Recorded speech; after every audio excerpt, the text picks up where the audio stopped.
എൻ്റെ കൂടെയുള്ളത് Lucy ആൻറ്റിയാണ്. ആൻറ്റിക്ക് bone cancer കാരണം ആൻറ്റി RCCയിലോട്ട് വന്ന് അവിടുന്ന് ലൂർദ് മാതാ കെയറിലോട്ട് വന്നതാണ്. ആൻറ്റിക്ക് എപ്പോഴായിരുന്നു ആദ്യമായിട്ട് ഈ ഒരു ബോൺ ക്യാൻസർ ആണെന്ന് അറിഞ്ഞതൊക്കെ എപ്പോഴായിരുന്നു? അറിഞ്ഞത് ഒരു 2020. 20-ലാണോ? ഇങ്ങനെ ഉണ്ട് വിഷമങ്ങളുണ്ട്. പക്ഷെ അവിടെ ഓപ്പറേഷൻ ചെയ്തപ്പോൾ മാറിയെന്ന് അവർ പറഞ്ഞു, ഈ മെഡിക്കൽ കോളേജുകാർ. എന്നിട്ട് പിന്നെയും വേദനയാണ്. ആ വേദനയായപ്പോൾ ഞങ്ങൾ കാലിനായിരുന്നോ വേദന? കാലിന് ഇവിടെയായിരുന്നു വേദന, ഇവിടെയായിരുന്നു വേദന.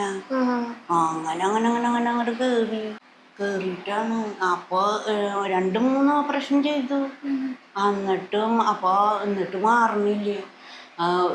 ഈ മെഡിക്കൽ കോളേജിൽ ചെയ്തു. മെഡിക്കൽ കോളേജിൽ ചെയ്തപ്പോൾ മാറാണ്ടായപ്പോൾ ഞങ്ങൾ അമലയിലേക്ക് പോയി. അവിടെ ചെയ്തു. അവിടെ അപ്പോൾ അവർ പറഞ്ഞു കുഴപ്പമൊന്നുമില്ല, അതൊക്കെ അങ്ങനെ നടക്കുമ്പോൾ വേദന വരണതാണ്. വേദന സഹിക്കാൻ വേണ്ടി കഴിയുമ്പോൾ ഇവിടെ സെൻറ്റ് ജോസഫ് ചൂണ്ടൽ ആസ്പത്രിയിൽ പോയപ്പോൾ അവർ ഓപ്പറേഷൻ ചെയ്യണമെന്ന് പറഞ്ഞു. അപ്പോൾ ഓപ്പറേഷൻ ചെയ്തു. എന്നിട്ടും മാറണില്ല. എന്നിട്ട് RCCയിലേക്ക് വന്നതാണ് 2022. 2022 RCCയിലോട്ട് വന്നു. അപ്പോൾ അവിടുന്ന് എങ്ങനെ ലൂർദ് മാതാ കെയറിലോട്ട് വന്നത്? അത് ഞങ്ങൾ ആദ്യം പരിശോധനയ്ക്കൊക്കെ വന്നപ്പോൾ പറഞ്ഞു, പരിശോധിച്ച് എല്ലാ ഇതും കഴിഞ്ഞപ്പോഴേ ഈ CT സ്കാനും എല്ലാ സ്കാനുകളൊക്കെ ചെയ്തപ്പോൾ പറഞ്ഞു ഉണ്ട് ഓപ്പറേഷൻ ചെയ്യണമെന്ന് പറഞ്ഞു. അപ്പം അതിന് കുറേ ദിവസം അവിടെ താമസിക്കേണ്ടൊക്കെ വരുന്നു.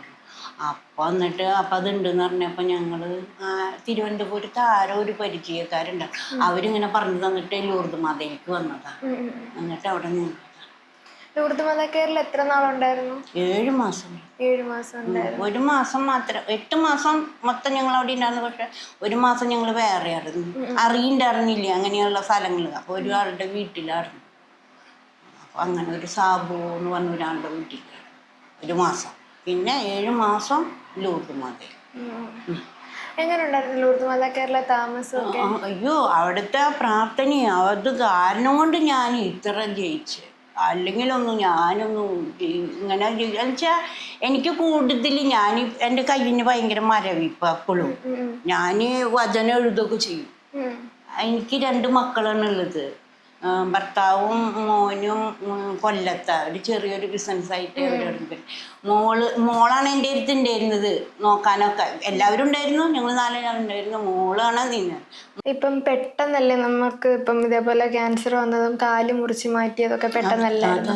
അപ്പം പെട്ടെന്ന് ആ ഒരു കാല് മുറിച്ച് മാറ്റിയതൊക്കെ അറിഞ്ഞപ്പോഴത്തേക്കിനും കണ്ടപ്പോഴത്തേക്കിനൊക്കെ ഇപ്പോഴും ആൾക്കാരോട് പറയാനൊക്കെ ഭയങ്കര ബുദ്ധിമുട്ടാണ്. കരയാണ്.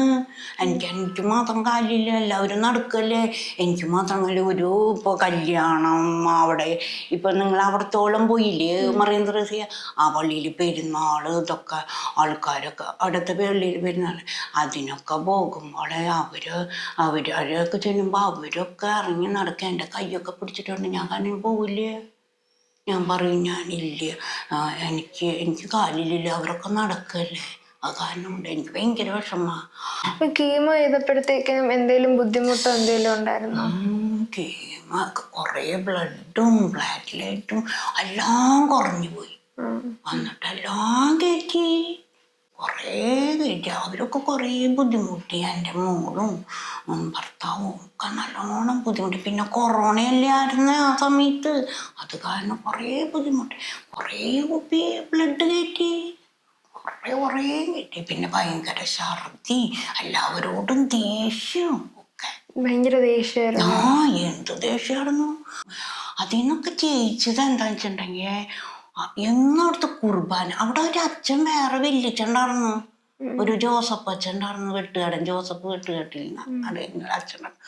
ആ അച്ഛൻ്റെ ഒക്കെ എന്നും റൂമിലേക്ക് വരും, പ്രാർത്ഥിക്കുകയൊക്കെ ചെയ്യും. ഇപ്പോഴും വിളിക്കും. അപ്പം അച്ഛന് വയ്യാണ്ട് ഇരിക്കാന്ന് പറഞ്ഞു, ആൻജിയോപ്ലാസ്റ്റി കഴിച്ചിട്ട് ഇരിക്കാന്നൊക്കെ പറഞ്ഞു ഇവിടെ ചങ്ങനാശ്ശേരിയിൽ.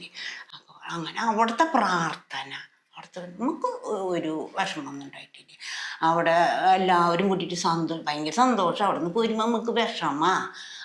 ഇപ്പോൾ അറിയില്ല കേട്ടോ. ഇപ്പോൾ പിന്നെ ഇവിടുന്ന് പോയിട്ടായിരുന്നു ചെക്കപ്പിന് പോയപ്പോൾ അങ്ങോട്ട് ചെന്നു. അപ്പം നമ്മളതിനെ അറിയുന്നവരാരും ഇല്ല, എല്ലാവരും പോയി. അപ്പം നമുക്ക് വിഷമമാണ്.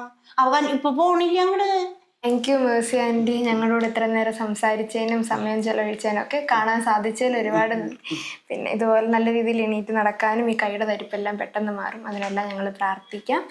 അതുപോലെ തന്നെ ലൂർദ് മാതാ കെയറിൽ ഇപ്പോഴും പേഷ്യൻസും ഒരുപാട് പേരൊക്കെ ഉണ്ട്. അപ്പോൾ അവർക്ക് വേണ്ടി ആൻറ്റി പ്രാർത്ഥിക്കുക. എല്ലാവർക്കും വേണ്ടി പ്രാർത്ഥിക്കും. പ്രാർത്ഥനയുടെ ശക്തിന് എല്ലാവർക്കും വേണ്ടി പ്രാർത്ഥിക്കും. ബൈബിള് വായിക്കും, ബൈബിളൊക്കെ വായിക്കും, വചനം പറയുകയൊക്കെ ചെയ്യും. ലൂർദ് മാതാ കെയറിലെ ആദ്യ വർഷങ്ങളിൽ ആയിരിക്കുമ്പം എനിക്ക് ഒരാളുടെ കാല് മുറിക്കുന്നു അല്ലെങ്കിൽ അങ്ങനെയൊക്കെയുള്ള കാര്യങ്ങളൊക്കെ ഭയങ്കരം എൻ്റെ ഉള്ളിൽ വലിയ സങ്കടവും എല്ലാമാണ്. ഞാൻ ഇവരറിയാതെയൊക്കെയാണെങ്കിൽ ഞാൻ ഇവരുടെ അവിടെ പോയി ഇവർ ഉറങ്ങുമ്പോഴൊക്കെ ഞാൻ അവിടെ പോയി ഇങ്ങനെ നോക്കുന്നത്, ദൈവം നാളെ ഇനി ആ ഒരു കാല് കൂടെ ഇല്ലാത്തൊരവസ്ഥ ഉണ്ടാവുമല്ലോ. കാരണം നമ്മൾ അങ്ങനെ ഒരു എക്സ്പീരിയൻസിലൂടെ പോയിട്ടില്ല, പക്ഷെ മറ്റുള്ളവരുടെ ഒരു എക്സ്പീരിയൻസ് നമുക്കറിയില്ല. ആ സമയത്ത് ഇങ്ങനെ മകളും അതുപോലെ തന്നെ തോമസ് ചേട്ടനും ഒക്കെ കൊടുത്തിട്ടുള്ള ഒരു ധൈര്യവും, പിന്നെ അവിടെ എല്ലാ സിസ്റ്റർമാരും എല്ലാവരും അവിടുത്തെ ധൈര്യം കൊണ്ട് ഞാൻ ഇങ്ങനെ ജീവിച്ചു പോന്നു. പ്രാർത്ഥന എനിക്ക് ഒത്തിരി ധൈര്യം തന്നതാണ് ചേച്ചി. അതുകൊണ്ടാണ് ഈ കീച്ചേരി വരെ യാത്ര ചെയ്ത് ചേച്ചി ഒന്ന് കാണണം, മനസ്സ് നിറയുന്ന കാല് കിട്ടാൻ എന്താ ചെയ്യും? കാല് ഈ കാല് പോരെ നടക്കാൻ പറ്റുന്നില്ല, ഭാരം കൂടിയിട്ട് നടക്കാൻ പറ്റുന്നില്ല. ഇനി എന്നാ ചെക്കപ്പിന് പറഞ്ഞിരിക്കുന്നത്? ഇനി ജൂണില് 6 മാസം കൂടുമ്പോഴാ. ഒത്തിരി ബുദ്ധിമുട്ട് തോന്നുകയാണെങ്കിൽ അങ്ങ് വാ, നമുക്ക് കാണിക്കാം.